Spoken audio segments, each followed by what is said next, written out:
Thank you, everybody, for coming to the Aaron Torres Podcast YouTube page. If you could do me a quick favor, see that little subscribe button at the bottom of your screen? Go ahead, click that subscribe button. Really does help our channel grow, our audience grow, and I really do appreciate it more than you know. So click that subscribe button. Appreciate your support. Now, here's the video that you came here for.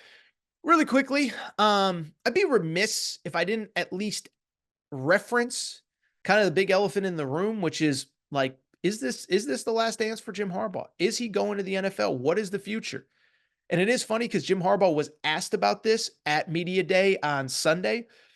And he basically said, what is the future? I just hope there's a future. I hope there's a tomorrow and a tomorrow after that and a tomorrow after that. But he was very coy.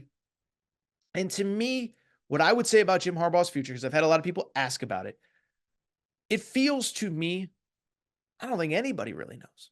I don't think anybody really knows, including Jim Harbaugh. I think he kind of knows what options are out there. And I also don't think that, like what I guess I would say, there's no doubt in my mind that Jim Harbaugh is at least going to look at his options in the NFL. And it's for two reasons. One, he's done it the last 2 years.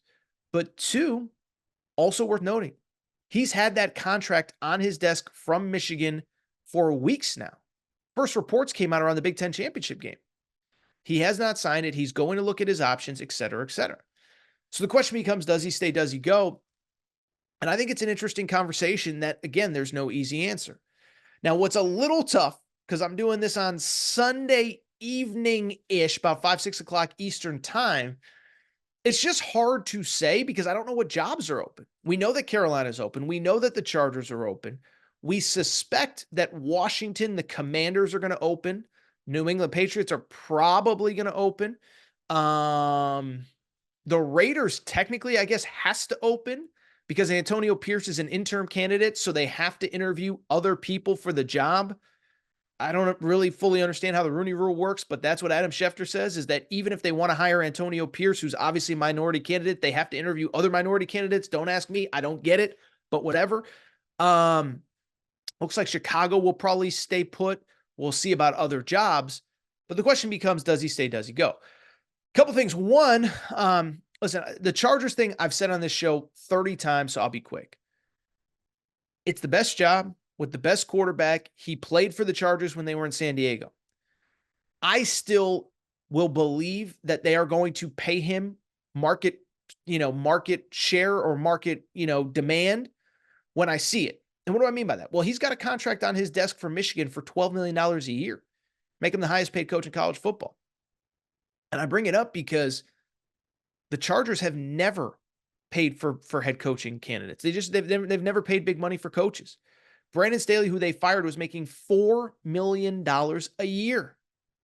So even if they doubled the coaching salary of the next guy, that's still a 33% pay cut for Jim Harbaugh. He ain't taking a 33% pay cut to go to Los Angeles. Now, is there a scenario where he kind of has control of player personnel and you kind of pay him as a GM and a head coach? Then maybe you get there. I don't know. But you're going to have to pay him like $15 million. He ain't leaving for the exact same amount of money or less money than Michigan is offering. Now, Washington, could they be in the mix? I think so. I don't really see New England. I'd be interested if the Cowboys completely fall apart in the playoffs. What ends up happening there? Could Mike McCarthy be gone? I think he should have been gone, but I don't know if he would be. So it'd be interesting to see. But a couple I don't think as many jobs as we thought were going to open will open. So that's part of it. And then beyond that, are the Chargers willing to pay? Are the Raiders going to open? Is the Falcons going to open? Jobs like that. And then what interests him? What I would say in general, a couple other things beyond just what jobs open is the one thing I will mention, and I've said this before, it doesn't feel like he needs that perfect job, right? We talked about this a few weeks ago with Joshua Perry from NBC Sports. This was a guy that spoke to the Carolina Panthers when they did not have the number 1 pick, and it just looked like a miserable job last year. He spoke to the Denver Broncos when the Denver Broncos were deemed a bad job before they paid Sean Payton a boatload of money. So that's the interesting part is what jobs open and is he maybe not a candidate in a place like Los Angeles with the Chargers, and is he a candidate in other places? Now, again, by the way, maybe the Chargers come up with $15 million a year and it's a done deal by Wednesday morning, but I'm just going based on what I know now. A couple other factors that I think he should at least consider is, I keep saying this. I do wonder, this is something like I don't think that a coach necessarily thinks about, but I think he does sort of think about it too. In favor of going to the pros, this is probably his best shot at Michigan. Like if he doesn't do it on Monday night, I don't think it undermines the season. It was a great season. You played for a national championship. But if he doesn't do it at Michigan this year, it's hard to imagine there's going to be a better scenario. First off, he's got like 44 seniors this year, which is a crazy number. He's taken advantage of that COVID extra year of eligibility. Guy like Blake Corum scored the game-winning touchdown in the Rose Bowl. He's a fifth-year guy. He's a COVID guy. He would not be on this roster without the COVID waiver. So they've got a much older team in an era where Alabama, Georgia, Ohio State type programs are losing tons of players early. Michigan has been able to get old and stay old, if you will, a term from college basketball. The other thought with this is you think about the pathway for Michigan. This year you win what was frankly a watered-down Big Ten. Penn State was not very good. Ohio State, listen, I've criticized Ryan Day.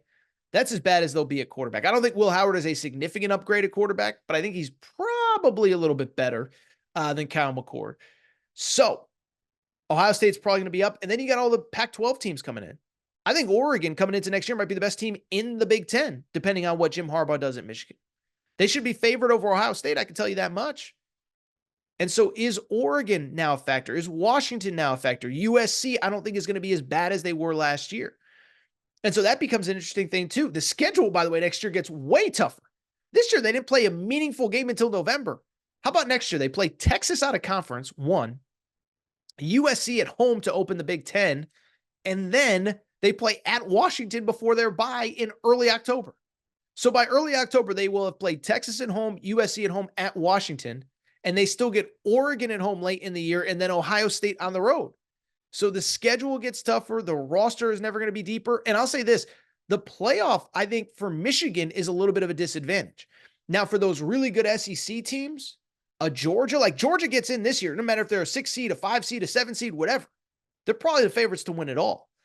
But from the Michigan perspective, are they really built to beat Alabama and then beat Washington this week and then have to play Georgia again a week from now? Or in some years an LSU, or in some years a Texas or whoever? Probably not.